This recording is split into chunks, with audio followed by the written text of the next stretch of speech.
Let's talk about how white women love true crime but hate justice.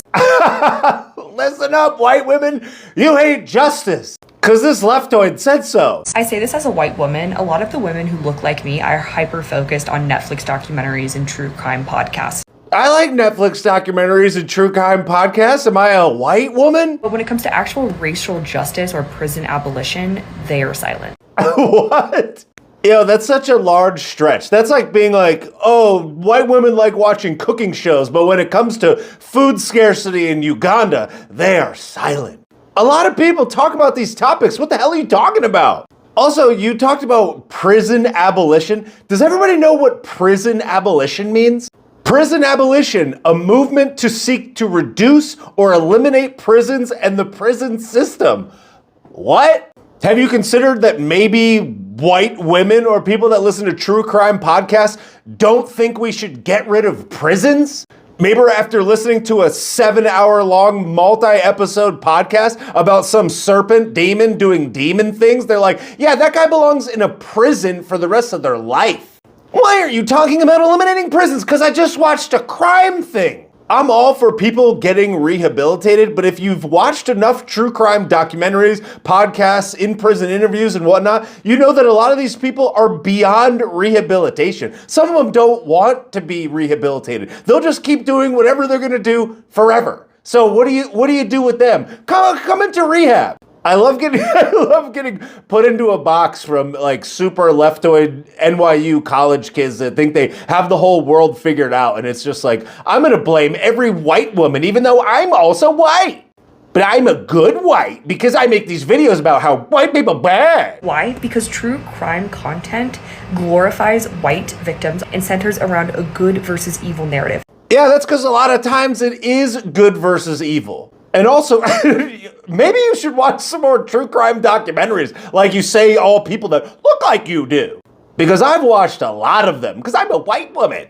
And I'll tell you this, one of the most compelling reasons that police departments, detectives, district attorneys, and otherwise look into cases is because the family presses on relentlessly. Brothers, sisters, uncles, mothers, fathers. It's not because they're white, it's because the family is relentless. And that's not to say that people that look a different way or have some different immutable characteristic don't have families or don't have families that care. But there's a lot of different things at play here. And also resources can be pretty scarce. If you live in a place that happens to have a lot of crime and you don't pay a lot of tax dollars or you're not producing as much for society, your local police department or local detectives may not have as much resources. It's not because they're white. You can't just blame all the injustice in the world by looking at the end result and then drawing a conclusion backwards. Like if a bunch of Mexican people, for example, started speeding on the highway and all these Mexican people were doing this and then they got pulled over and it was like, no, the cops are pulling over all these Mexicans. It's like, no, that's just what is happening. It's not because they're Mexican. Not to mention, it glorifies cops.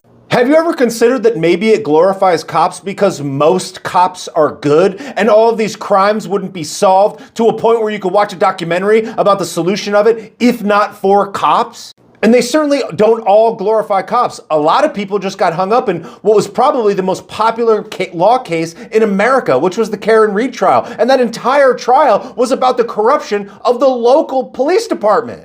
The entire documentary, the entire trial, first trial, second trial, all of it was about how bad the local cops were. So what are you even talking about? It's like yet another broad generalization, and then like you bring up a screenshot of some random article that solidifies your point without even looking at the article itself, just some obscure screenshot. Look! These types of stories comfort white women because if they hear how people were victimized, then they can do something to prevent it. Yeah, but they can do something to prevent it. That's the point. They could realize that there's a lot of people that do lots of crazy things. They see different scenarios of how it played out or where people were victimized, and it maybe encourages them to be more aware of their surroundings or to conceal carry or to have other precautions or take other precautions to protect themselves.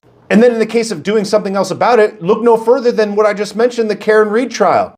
You watch this documentary, you consume information about this trial, you see that pretty much everyone in the media is painting her out to be guilty. You dive in yourself, you realize that she's not guilty, and then you tell people about it. You encourage people to pay attention. You make donations to her legal defense fund.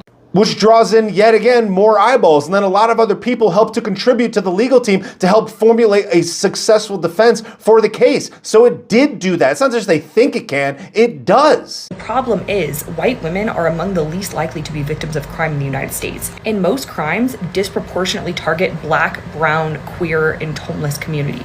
Again, you're just manipulating statistics to fit your narrative. You're looking at the information wrong.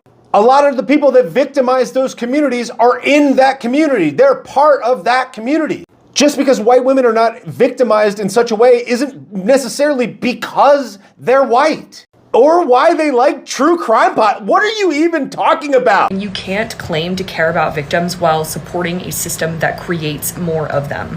I love watching her videos because it's like if you could get the most woke, most ultra leftoid take delivered in such a way that it appears to be smart, it appears to be fact-based, it appears to be statistical, it appears to be empathetic, yet it is completely wrong, completely misses the mark, and is just complete woke nonsense. And just like absolutely absurdly drawn conclusions to I don't know, portray some type of like white guilt.